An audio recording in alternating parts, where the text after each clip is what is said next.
Hello everyone out there in weight loss land. How goofy does that sound? This is for all my weight loss buddies, not just the losing ladies. This is for all of you overall. I made some friends from the other teams and from another weight loss group that I'm in. I guess I should start by saying that today is May 1st, and that means that we're starting another month already. Everything seems to be flying by so fast, and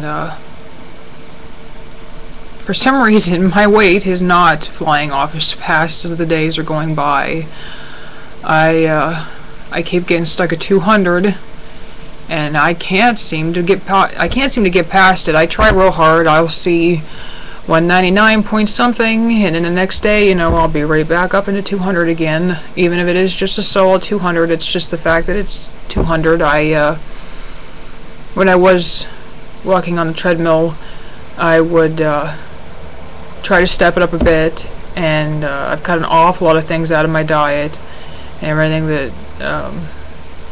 Just stuff that it wasn't necessary, I've tried just a little bit of everything. There's times that I will take in stuff that I know isn't any good for me, hoping maybe to throw it off track a bit. And I do see a difference with that and everything, but it's not a big enough difference, and I don't know how long to continue on with it, that I just, I don't know, I just kind of go back to the way that I was. I've recently been asked what my secret is to keeping my weight off and everything, and basically not bouncing back to the 256 that I used to weigh. The only thing I can tell you is I like to be able to eat the stuff that I like. I don't like to cut everything out. It's hard to be in a family and live at home and eat with everybody else when everybody else is eating the stuff that you shouldn't eat. So I try to have the stuff that I know that I shouldn't have, but then later on in the next meal or whatever, if someone else comes up that I know I shouldn't have, I avoid it. It's the give and take and everything. It's the balancing act, and it really does work. I've noticed that if I eat very small suppers, that the next day my weight's not so bad. I don't know, I've noticed a difference with that. My stomach usually make noises in protest and everything, but I kind of just ignore it, tell it to shut up, whatever works. And yes, I am a goofball, I'll admit it. But laughing's a great thing. So if you're sitting laughing at this, it's a good thing. It burns calories. So I don't know. I mean, right now I'm struggling. We have Pop in the house. Pop and I, I don't know, when I get to drinking it, it becomes an addiction where I get a craving for it and I just want more and more, especially now with it being warmer. It kind of, I don't know, quenches the thirst for a while, but it doesn't, it is basically just what it does just for a while, though it doesn't last as long as something else might. I'm also finding now I'm having a hard time with my allergies. There's certain things that I can't drink because I'm allergic to it, and I used to. But I'm trying really hard to cut back now on the stuff that I'm allergic to because I'm tired of having what I call the flying effect and everything, basically the anxiousness and everything, and I just, it's awfully hard, but it keeps me down to the things that I should be drinking, the good things. And I did, I kind of broke this weekend, and this past weekend, and had Pop. I had, one day I had 1 can, and the next day I had like 2 cans of Pop in one day, and that's no good. But I still had a good weigh-in. I mean, I gained 1 point something and everything, but I figure it could have been a couple more pounds rather than just being that, so I shouldn't complain, but it does bother me. I was kind of hoping maybe to throw it off a bit, like I said about throwing it off track, just by slipping a little something else into my diet that I'm not really familiar with anymore, because I cut the Pop out because I used to drink it all the time. I've cut out candy pretty much. I have some here and there, but I don't overdo it. I mean, with the Easter candy, I still have 1 piece of Easter candy left yet that I haven't gotten to, and I'm kind of holding back on it just for a day when I'm really craving chocolate, and I give into that craving a little bit and everything. I promised to try not to eat the whole thing this time like I did with the last one I had. I kind of ate the whole thing in one sitting, and that wasn't very smart, and I paid for it and everything the next weigh-in, so I've kind of learned my lesson on that. I was weighing it every day, and I stopped that. Now, usually on the mornings when I take a shower, which is usually like every other day, I'll weigh myself and everything, or there's times I'll just skip it and I'll wait till my Monday weigh-in.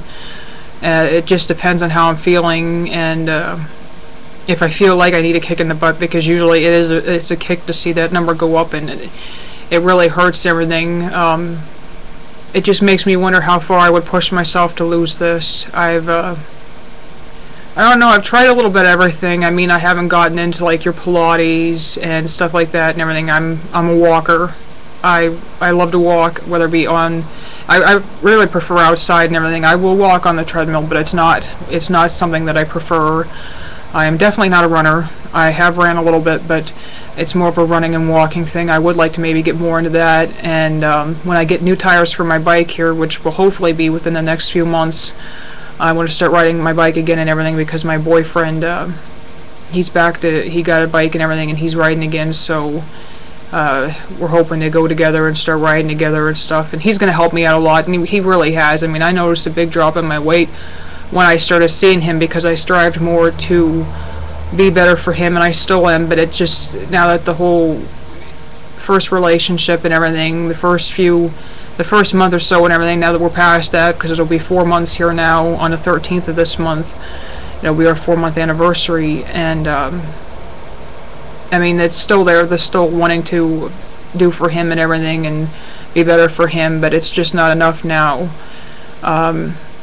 When I was in the last weight loss challenge, I lost 7 pounds in 1 week, and that was a real big deal for me. And I've never put it back on. I've put on, from the number that I went to after I lost the 7 pounds and everything, I put on some from that, but I've never ever put that 7 pounds back on. So my goal is to try to lose a big number like that in a week. If I could do that again, I know I would stay down to whatever I landed at. I know I would stay down and around that number rather than, going back up again. I don't know, I'm just really, I'm really trying. My grandmother's having a hard time now. She has diabetes, and she's having a hard time with her diabetes, and she's also overweight, and she's struggling with that. And my mom now is taking weight loss pills and everything that was prescribed by her doctor to try to help her to get her weight off, and she seems to be doing pretty good with that. But it's just the fact that, I mean, everybody around me, even my grandfather's overweight. My sister, I don't really know about her. She doesn't really say too much. I think she might need to lose a few pounds, but she's not doing too bad, though I do worry about her and everything. But I used to be the heaviest one out of my immediate family. I'm not anymore. I like that, but yet I still worry about them, so I'm just hoping that maybe, I don't know, I mean, losing the weight that I've lost, I mean, it hasn't evidently triggered it enough for them and everything to want to really make that change. I mean, they're making changes, but they're not making the change that I've made, and I just hope that there's something that I can do, something I can come up with to help them. But really, it's that they've got to want to help themselves, and I want to help myself, and I want you guys to know that. I want you guys to know that I want to help myself, and I will do anything that I can. And it's not just that; it's also staying true to the team. And I know that you guys need me, and I need you guys. I don't really lean on anybody. I know I don't contact anybody asking for help or to talk about if I have a bad day. I know I don't. I know I'm not one of the friendliest people in the group and everything, or I don't come off that way. I kind of keep to myself, and I've always been like that. But I just want you guys to know that I do need you guys, and you guys do inspire me. I mean, you guys mean an awful lot to me, even though we don't know each other personally, because I'm just amazed at how much everybody wants to help themselves and how much everybody has lost so far. I mean, even if we don't wind up being #1 at the end of this challenge, we're still going to be #1 anyways, just like everybody is. Everybody in the whole group in general, every team, all you guys, we're all winners. Regardless of who wins in the end of this challenge, we are all winners, because we're all trying to save ourselves and everything from living miserable lives